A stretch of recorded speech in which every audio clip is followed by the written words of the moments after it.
All right. So, everyone, we're in our final stretch here of the symposium. Thanks, everyone.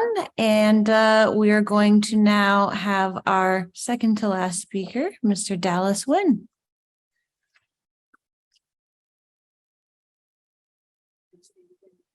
Okay, I'll figure it out. So can everybody hear me all right? Good. No. You might hear me real good once I'm. Okay. Oh, yeah. Okay. I'll talk in my inside voice. So appreciate everybody coming out today. And I feel intimidated listening to the questions and listening to the previous speakers. And we heard some smart people this morning, some smart people this afternoon. I am not that person. Okay. I'm comic relief, entertainment, but we're going to talk about animal welfare a little bit as we go. And hopefully you get entertained and maybe you take something away from you.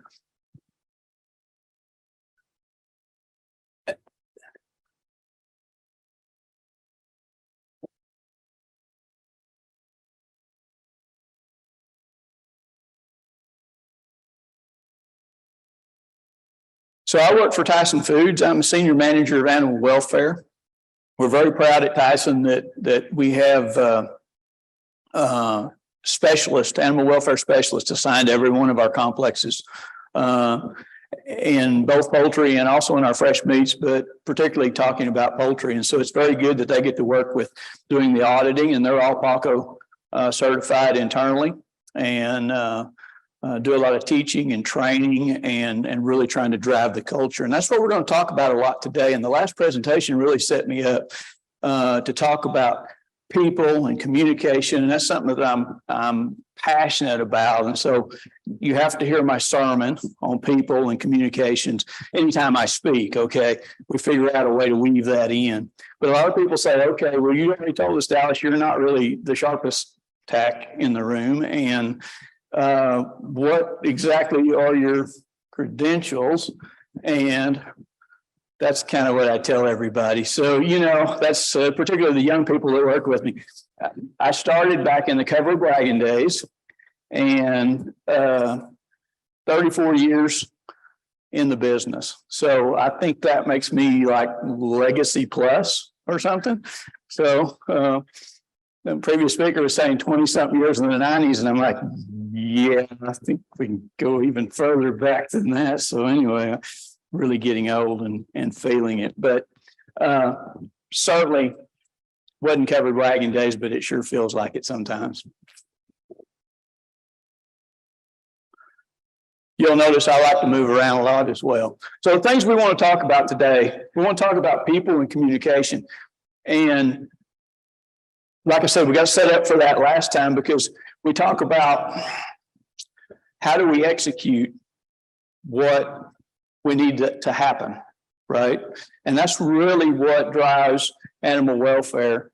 Then I want to talk about the 5 domains framework, and you heard a little bit about that from Amelia Woods at PACO, and we'll contrast that a little bit with the 5 freedoms. And then ultimately, how do these things blend together to try to drive an animal welfare culture? Because that's really what we're all about, right? All of us in this room. So I like to say, dealing with people is the key to success in anything that we do. We got to sell our ideals, though, okay? And some of the things that we heard in the last talk, what keeps people up at night? All the different people coming and going, right? New people, right? Coming in. We constantly have to be talking about what's important to us. And there's a couple of different ways to do that, right? And I talk about sticks and carrots, okay? So everybody knows what a stick is, right? I can get you to do what I want you to do if I have enough power, and I beat you with whatever into submission, right? Does it work? Kinda, but not real good. Then we can use carrots. I'm going to bribe you into doing what is right. And I'm thinking perspective of animal welfare, right? Right now, that's what we're talking about today, but it really applies to everything, right? Productionally or, really in anything. And so what we have to do is get some buy-in. And that's when that's when our culture really starts driving itself. And that's when we can try to be visionaries, right? Create that vision of where we would like it to be, and then invite people to go along with us. And when we can do that, it drives itself. Culture starts driving itself, and it can drive itself good or bad, depending on the vision that we set and whether or not people trust us and we do a good job of communicating.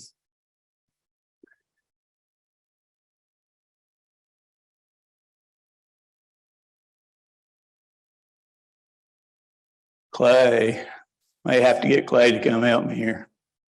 So I talk about animal welfare, that interaction between people and the birds.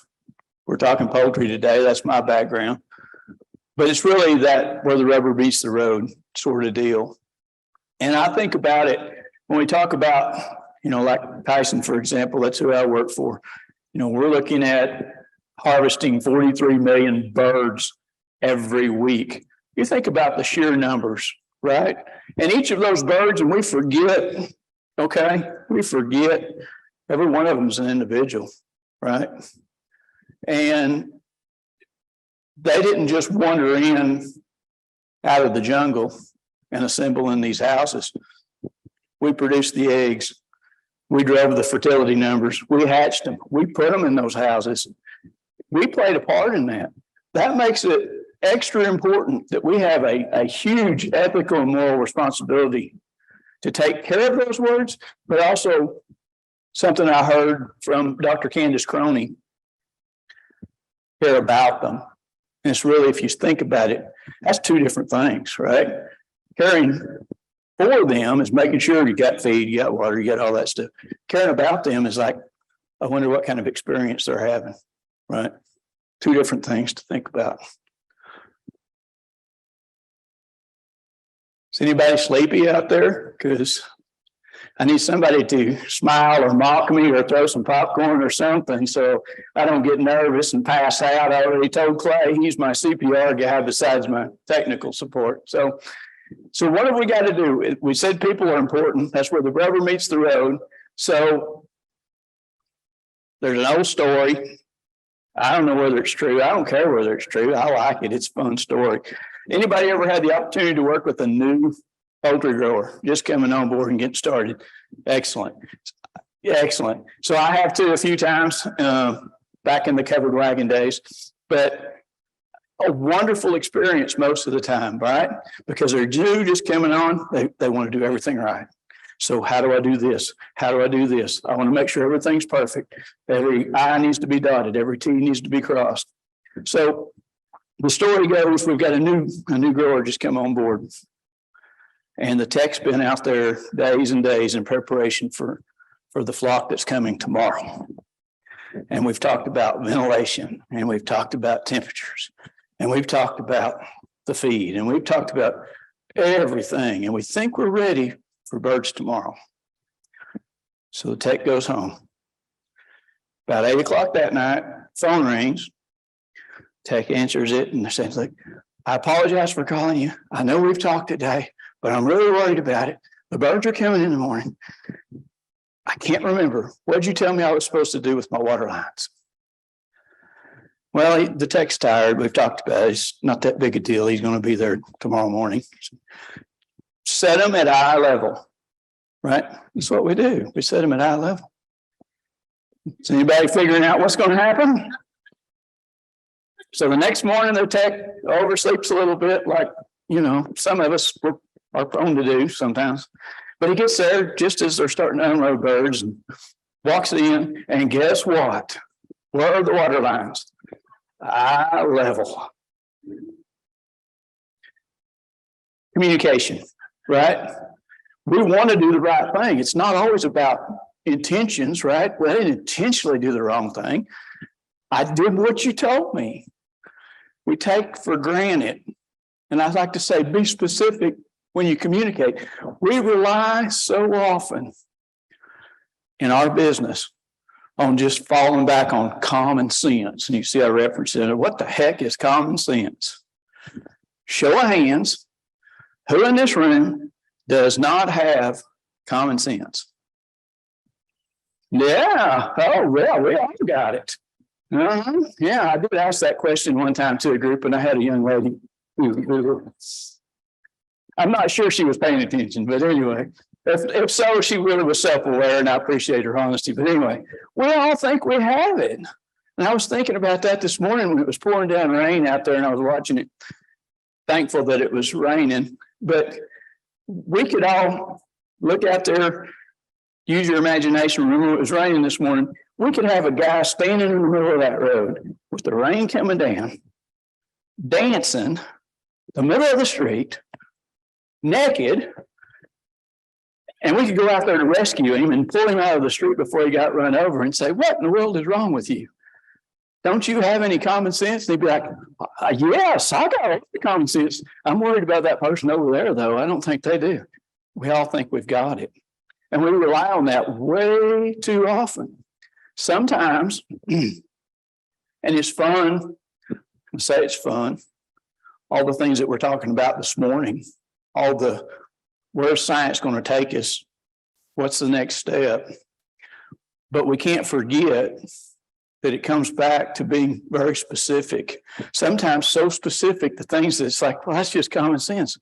Don't kick chickens. Don't hit chickens. Don't throw chickens. Like, I shouldn't have to say that. But yet we do. And we have to stop and realize that not everybody has the benefit of the upbringing maybe that we did. And so some of these concepts of animal welfare and taking care of animals, we may be introducing ideals of taking care of animals in a way that they've never been exposed to from a people perspective, right? And so we got to keep hammering home. Be specific when you communicate. This is what's important. This is what I want. Keep driving that message home.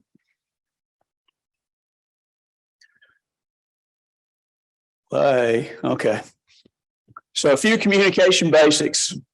Be specific. We talked about that. You want people to listen to what you're saying.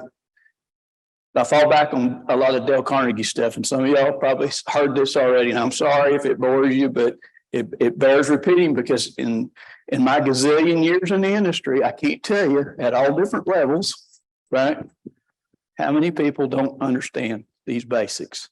And if we want people to see that vision that we have for animal welfare and where we want to go, we've got to be good communicators. We've got to influence them. I like the sound of my name. Sweet music to my ears. My name is Dallas. That's my given name. You want me to feel good all over, deep down inside? Use my name. Hey, Dallas, how you doing? Thank you, Dallas. How you doing? It is universal.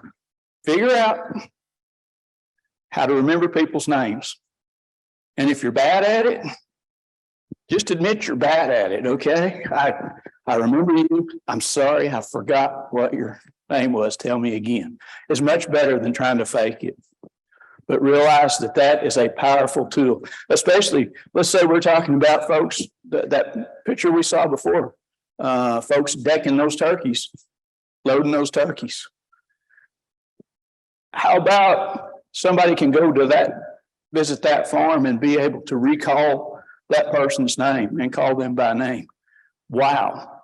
The next thing out of your mouth is, let me tell you about why animal welfare is important to us and what I need you to do. You've got their attention. You've got their buy-in. You've recognized them and acknowledged them. There are a few other things too. And if you'll think about it, this goes on in your head. And I learned this, I don't even remember, but anyway. Anytime somebody starts talking to you, or you start talking to somebody else, your mind automatically goes into, why is this important? What are you telling me? Why is this important? How does it affect me? There's a survival instinct down inside of all of us. And it's like, okay, why is this important? How does it affect me? And then ultimately it's like, okay, what do you want? What do you want me to do? As you start communicating, figure out how to incorporate the answers of those questions when you're talking to people, and you'll go a lot further. Clay. Okay. So if we do a good job of talking, that might make us a good car salesman, but it doesn't necessarily get the culture that we want. Okay. We got to have some trust, right? Because sometimes these folks that we're talking about, they're not really going to comprehend everything. I don't comprehend everything. All the stuff I heard this morning, I don't comprehend all of it. I'll tell you. But if I trust who's telling me, because they built trust with me, then I just accept it. Like, okay, I trust this person. I know this person. Therefore, if they say we need to do X, Y, and Z, animal welfare wise, they believe me. So how do you build trust? Well, first thing, go back to my common sense deal. All right. Common sense would tell you, but I need to tell you, don't lie. Okay. Let's start off by being honest with the words that come out of our mouth. The next thing, do what you say. If you don't do what you say you're going to do, you just lied. Okay. Your actions have lied and they don't match your words. So that's important. And listen, I'm not going to bore you with the story because I'll have to watch. I'll be running over time. And Dr. Weimer, if I start running out of time, do something. Okay. So Dr. Weimer had to put up with me last week and knows that I can get carried away on time, but I digress. But listen, not just to the words that are coming out of people's mouth, but for comprehension. What are you telling me?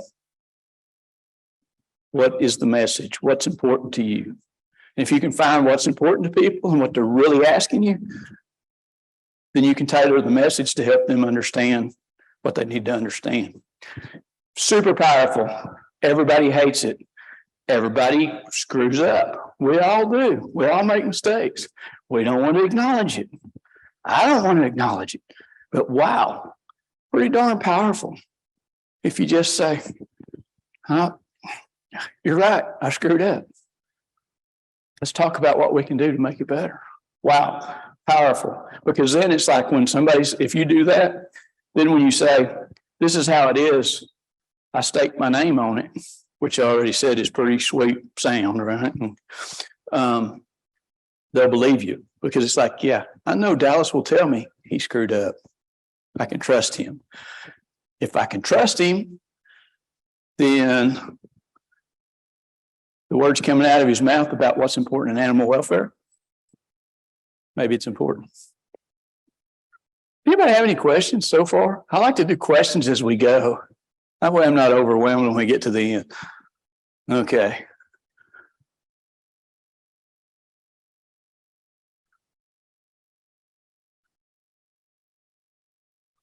No, Clay. Okay. I want to transition a little bit and let's talk about the 5 domains framework. And Amelia Woods with Paco mentioned that framework this morning, along with the 5 freedoms. And I like to say it's similar to the freedoms, which Amelia said this morning, but it's different. Okay. And Tyson is moving to the 5 domains model, and we'll talk a little bit about why.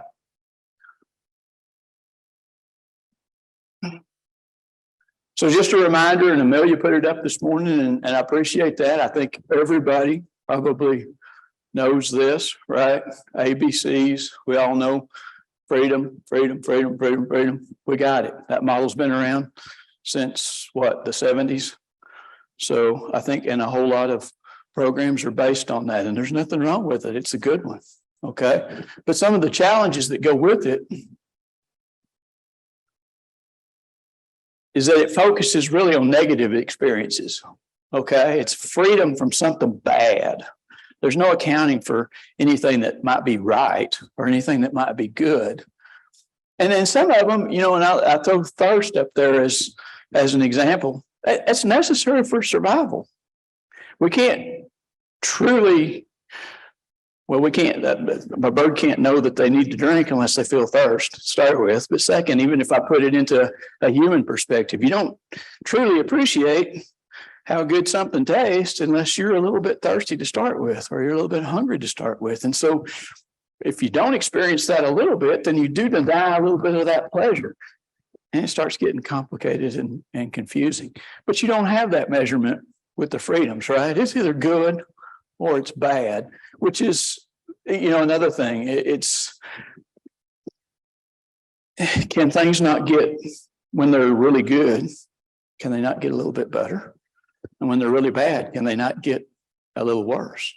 And I think that's something that we struggle with in the five freedoms model that we don't have with the five domains. And I think that's exactly why we're making that switch at Tyson. And in the five freedoms, you don't capture anything in the mental state, right? I throw out there talking about hunger, and I get it, animals and people, we're different, absolutely. But I like to think about it from my perspective as a person. Hey, steak dinner and a bologna sandwich are both going to keep me from being hungry, right? But my mental pleasure may be different depending on those, right?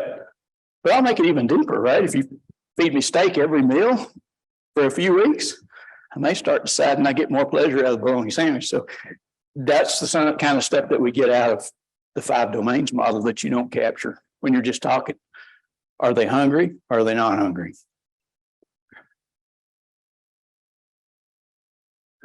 So we talk about the five domains. As mentioned this morning, is developed by David Miller, and had opportunity to get to listen to him on a call not too long ago as he talked about how they developed it. And it's fascinating. Again, much like this speakers this morning, way above my head, but that's okay. I can pick out little morsels that I can comprehend. But the strengths of it are that, it evolves over time. And the more we learn about welfare, it just adapts and continues to grow. So where we're at, you heard our previous speaker talking about turkey production 20 years ago versus turkey production now. This is a model that lets us say that was the standard then. This is the standard now. Tomorrow we may be over here. And so that's the beauty of it. It refines the understanding of welfare by incorporating a wide range of specific experiences. It takes out that stuff talking about pleasure or suffering, right? It's more about just a measurement of how we're doing. Continuous improvement, I already mentioned that. What's great is it starts capturing the mental aspect. And as I already mentioned, it's the framework that we're adopting at Tyson.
So just a little shameless plug there for Tyson, but I thought it's a nice little video that summarizes.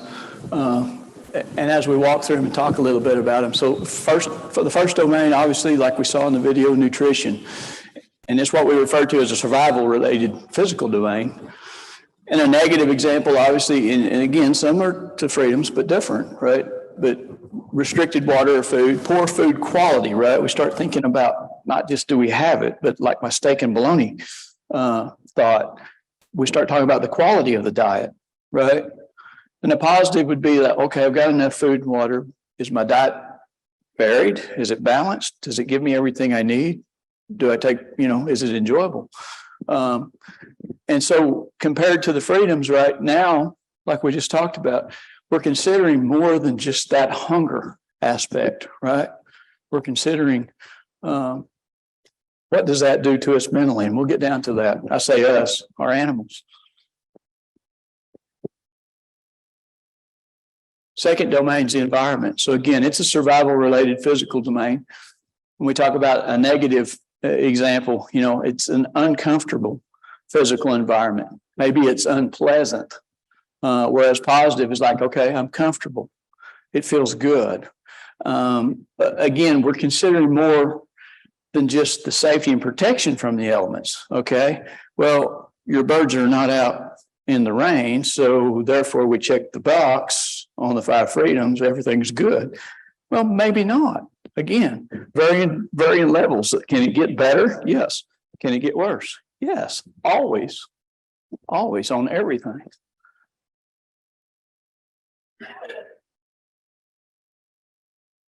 Third domain is health. Again, a survival related physical domain. A negative would be disease, injury, they're unfit. Some of the turkey photos that we saw as opposed to being healthy and fit and uninjured. And in my opinion, right, this is the one that's the easiest to measure, right? We can determine disease, we can determine injury. These are things that are pretty easy to measure. And so I think it's the easiest of any of them. Fourth domain is the behavior one. And so it's what we refer to as a situation related physical domain. A negative would be that we can't, behavior that we want to express, we can't, okay? It's restricted. Whereas positive would be, I'm able to express that behavior, right? Is that somebody asked a question earlier, dust bathing or things like that, things that brings pleasure, right? And I don't know that we like to use the word pleasure, but feels good, right? And we want to do it for some reason. We don't know why, but we want to do that. But again, we're capturing items in this domain that are outside of just basic survival, right? Just using that dust bathing as an example, you don't have to do that to survive, right? But that may be something that impacts the welfare of the bird, right? What kind of life they're having. Is it a good life, right? Or is it just an okay life? Or is it a great life, right? And that's the difference between freedoms and model and the domains model. We start saying there's all different ranges of good and all different ranges of bad. And here's where we really start changing. And that fifth domain is the mental state. And it's an affective experience domain, right? So we heard about that in some of the presentations this morning. But, a negative of that would be animals are bored or depressed, they're anxious. Positive is I'm calm, I'm energized, I'm comfortable, right? Who hasn't seen chickens or turkeys or whatever playing and chasing each other? Wow, what a great scene, right? Things are good then, we're comfortable. But notice this domain is the ultimate measurement of the animal's welfare status, and it's dependent on the other 4. All right. So for me, this is where it really gets in your head, and I think this is the huge value of the domains, is because then you start thinking and analyzing. It's like, okay, if you're out in the rain, my environment's pretty bad. Okay. Does my mental state get better if you bring me a hot cup of coffee? My environment still sucks, but maybe my mental state gets a little better. And so as we put that into what we're thinking about with birds, animals, how are all those domains interconnected? And for me, being a simple guy, here's a nice little graphic that talks about how the physical and functional domains, the first 4 feed into the mental domain, which really ultimately drives our welfare status. But again, being a simple guy, well, I already said, really makes you think, and we talked about that. But I like to think about them as gauges. And when I envision it like that, it really starts making sense to me, right? So each one of those is like an infinite. It's not on the gauge, but it can always get better. It can always get worse. And my main goal is to just to max out that mental. Make them just as feeling as good as they possibly can. So like I talked about, maybe my environment's pretty low, but can I do something behavior wise? Can I do something nutrition wise that drives up the reading on my mental? That's the beauty of it. And that's where, that's where we want to go as a culture, where folks are really starting to think about this bird's an individual. What kind of life does it have? Can it get better? What can I do to make it get better? Right? Maybe the environment's not in my control today, but maybe I can make some adjustments to something else. And that bird has a better experience that day. Get closer. I read your mind, Dr. Wyman. So if we're working on our people relationships, right, we're getting good communication, we're building some trust, we've got an animal welfare framework in place, whether it's the 5 domains like we've decided at Tyson, or it's the 5 freedoms, it doesn't matter. But something to guide us, right? This is how we're going to make decisions on what's right for us. How do we continue to build and sustain that culture? And we already talked about it's continuous, right? It's continuous.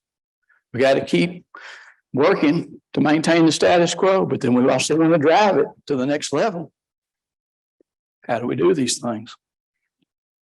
Pick up the pace. So one thing that we want to do is we want to make sure as a company, as an industry, really, let's make sure we're doing some auditing, right? And those of y'all that have any kind of quality background or whatever, you realize that it's a step in the river. It's how it is right this minute, right here. It may be different tomorrow, right here, but that's just a step in the river. But that tells us, how are we doing? Okay, we've got to know how we're doing. Whether that's internal auditing, which I think is best that we have a continuous program. But also outside, bring in some outside folks, some third-party auditors. Let's make sure that we're looking at really, where do we stand as an organization? And I really challenge the whole industry. Where do we stand as an industry? The other components that we've got to do as we build cultures, we've just got to constantly be training and coaching at all different levels. For those new folks, right? They need to hear that message. Don't throw chickens, okay? The ones that have been around and they have comprehended that, we've got to tailor to them. What's the next step, right? What's the next thing to build on? And that's how you build that culture. And it usually involves a couple of different components.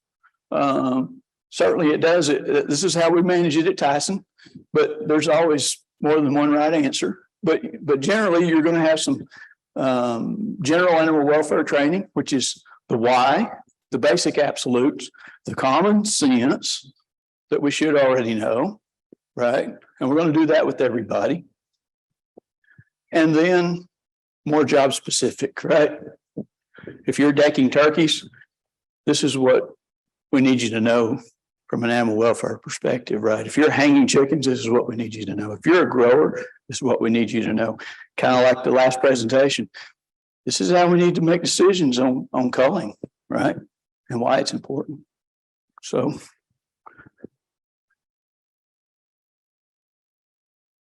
And then we've got to measure progress. Are we any better today than we were yesterday or last year or 10 years ago? And so it's real easy to be, well, I think we are. I feel like we are. Try to find things that are numerical and trackable and easily measured. And so, some examples of key welfare indicators that we measure at Tyson and we track that let us know how we're doing year over year, whether we're getting better or not, are things like non-injured wings during transport. You saw some of those slides and examples this morning with the PAGO presentation, transportation livability, and then some of the the paw damage, non-injured paws. So those are all things that are easily measured. They're numerical, and they let you gauge year over year whether you're getting better, you're getting worse. Not just year over year, really, week over week and month over month and things like that. So most important thing, driving culture. When you see the guy in the middle of the street and you're like, I can't believe it. Just go home, go to bed, get up, come back tomorrow, start all over again. Persistence, because you're never going to get there. And that's why we all have jobs, right? That's why we want to follow the science, but that's exactly why we keep doing research, right? Because we don't think we're doing it the best that we can do right now. We think tomorrow can be better. And so it takes persistence. That, I believe, and I should have put on there easy questions. I already said I'm the simple guy in the room. Okay. So I don't take hard questions, but I will take anything that's easy. Okay. That's it. Easy questions. Anyway, thank you. Well, you at least entertained. Okay. So, okay. Thank you. No, I've heard your questions. They're hard. I'll make this one easy. Okay. I'll just make it a statement about that. Okay. I really liked your comments, Dallas, about knowledge immediately, about how you focus on the mental aspect part. I know myself, and there's a bunch of other like welfare researchers who are in that sort of group too, where it's like, doesn't even matter to the bird if they have like maybe a nutritional issue or a behavioral limitation somehow, if they feel good. Like if they don't mind that they cannot perform a certain normal behavior, is it then a welfare concern? So even people are starting to argue that that affective state, that mental state, may be almost all that matters. Yes. So Yes. But, I have also in my head tried to think about that. It's like, okay, well, again, I'm simple, okay, but okay, if an animal, think of it like a child. Well, they eat candy bars 3 days, three meals a day, every day, and we know that's not good for their welfare. So but they're happy until they're sick. So the same thing. So I start thinking about animals. It's like, okay, just because I know we don't use the word happy, just because they're super positive, does that necessarily, if I only feed them mealworms, they may be really, really happy, but maybe nutritionally, I'm not giving them everything they need. I don't know. I mean, and that's where the 5 domains is, in my mind, so much better because it gets in your head. And that's exactly where we want to be, where that people are really starting to think, now, I don't have the answers. I got more questions than I got answers, but I'm really thinking about this animal right here and how they're doing. So thank you. I appreciate that. Thank you for using my name. Felt all warm all over.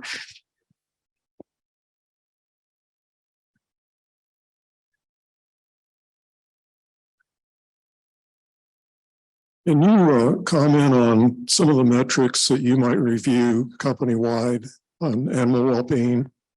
Yes, sir. Certainly. Perfectly feel comfortable talking about the ones that we put on our sustainability report anyway. So we're really looking specifically at some of what I mentioned, but non-broken wings during transport. So internally, we're monitoring those by every facility that we have so that we can see where we've got opportunities and work on those. And then as a company, right, year over year, we want to see the number of birds affected percentage wise going down. And so that's something that we monitor. Again, we monitor paw health, right? And tracking non-injured and again, looking by complex, by plant, even we're trying to get to the point where we look actual more specific flocks. And so that's our evolution that we're on, right? We just become more and more granular. But again, looking for month over month improvement, identifying, we know if we talk about paws, right? We know that we struggle probably more in wintertime because our houses are closed up and they get damper. So Does the data prove that out, or is that just a paradigm that we have? So that's the things that we're looking at. Who's managing that better than others? And those are some things that the numbers can tell us and help us get better. So those are some of the DOA numbers on arrival, right, to measure our transportation. I think also that tells us a little bit about what kind of job we're doing with our culling process during the grow process. So those are some of the things that, again, numerical, easily managed, and let us focus on opportunities and then see, are we getting better or not year over year? If we're not, we need to figure out why. So, but yeah, thank you for that question.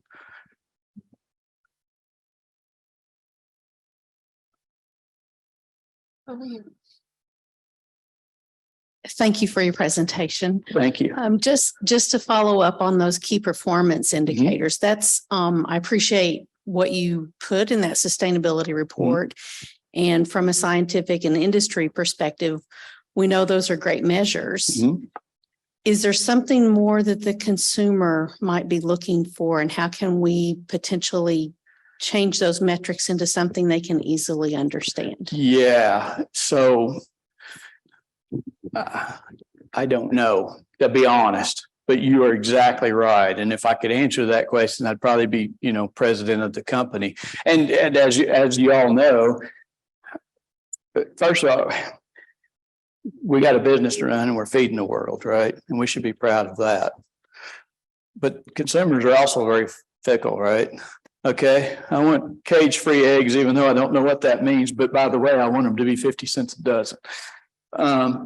Because I'm not going to pay for it. And it doesn't matter because I don't even know what it is. But again, I digress and get off in the ditch. But I don't know, to answer your question, just the short answer. I think that our entire industry has opportunity in simplifying the message of what's important, why it's important. Transparency, I think industry-wide, I think we have opportunities with being more transparent, right?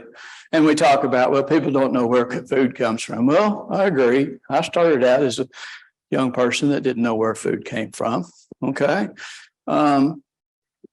We've got to do a better job. I don't know what that looks like exactly. And I'm sure you don't either, because if you'd have it, but we keep looking. We are looking at some other measurable metrics within Tyson. I don't want to share that right now, but we do some that we don't share on our sustainability report. Again, to tell us whether we're getting better or worse. And we are doing a lot of research internally. We have a research farm. I'm blessed to work for Dr. Karen Christensen. And well, if you ever met her, there is a true passion for animals and people as well. So other questions? Thank you all for giving me easy questions, mostly easy questions.